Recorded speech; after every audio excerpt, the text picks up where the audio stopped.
So guys, dito tayo muli at magtuturo tayo ng regarding dito sa pagpo-program ng XT2. Paano ba baguhin ang program ng XT2?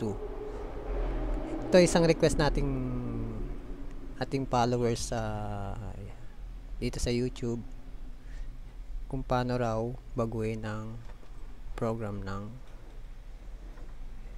XT2. Yun. So, una, syempre kailangan natin ng yung ating programming cable na connected dito sa ating radio. Yun, connected. Tapos dapat naka-on siya, naka-on ating radio. Tapos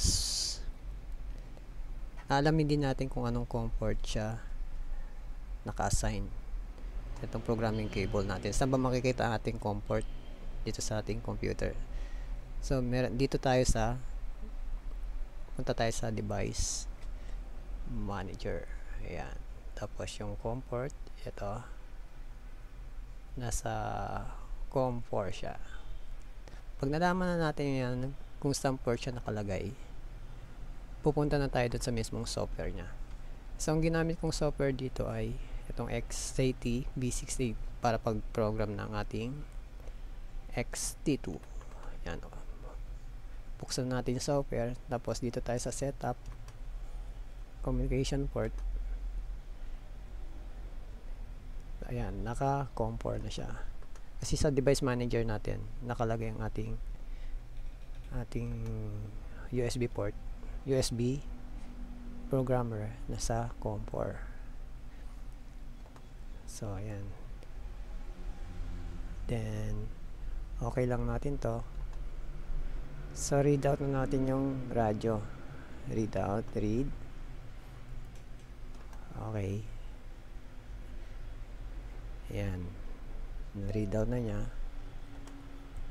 So, ito na yung kanyang laman. Ito yung kanyang laman. Ayan. Ito yung default second default ng XT2 to. Default program ng XT2. So, paano ba natin babaguhin to? So, syempre babaguhin lang natin. I-click lang natin tong ito, yan. Highlights lang natin o kaya ganyan, tapos baguhin na natin. Kunwari, 440 decimal 000. Then enter.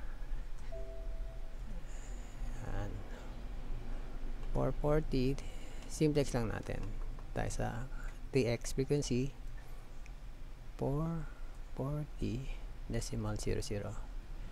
Then dito yung tone, frequency is out of range. So, okay lang yan, i-okay mo lang yan. Yan nga pala, itong ating XT2 ay UHF band. UHF band, hindi siya pwedeng VHF, ma-program sa VHF, hindi siya pwede. So, UHF lang siya. Ayan. Tapos, ito yung tone. Tone. Ayan. Pili ka lang ng tone dito. Yung subtone ng ating radio.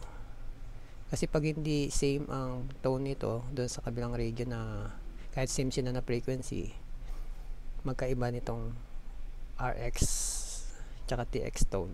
Hindi sila mag-uusap. Hindi sila magkakarinigan. So, dapat same sila ng tone. Let's say, itong tone ng ating RX is 67. Ito ay same na lang din natin. Ayan. Ganon din ang process dito. Ayan. 420. Ito kasing software nito, expand siya. Pwede siyang mababa sa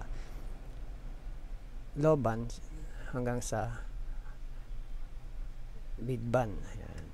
Napaprogram niya 420 decimal 00. Nagano nga pala ako dito sa keyboard yan. Nagtatype sa keyboard ako yung numeric. Yan.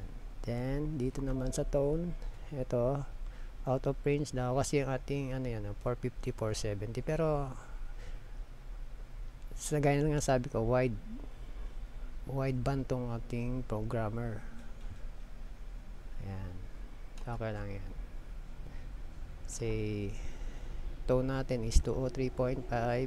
Same din dito. Ayan, pag nabago mo na yan, kung anong channel gusto mo, ayan, 1, 2, 3, kahit baguhin mo lahat yan, okay lang. Then, right na. Then, right. Okay.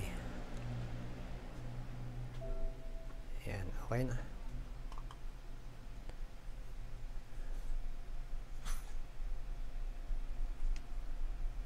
Ayan, ganun lang guys. Maraming salamat.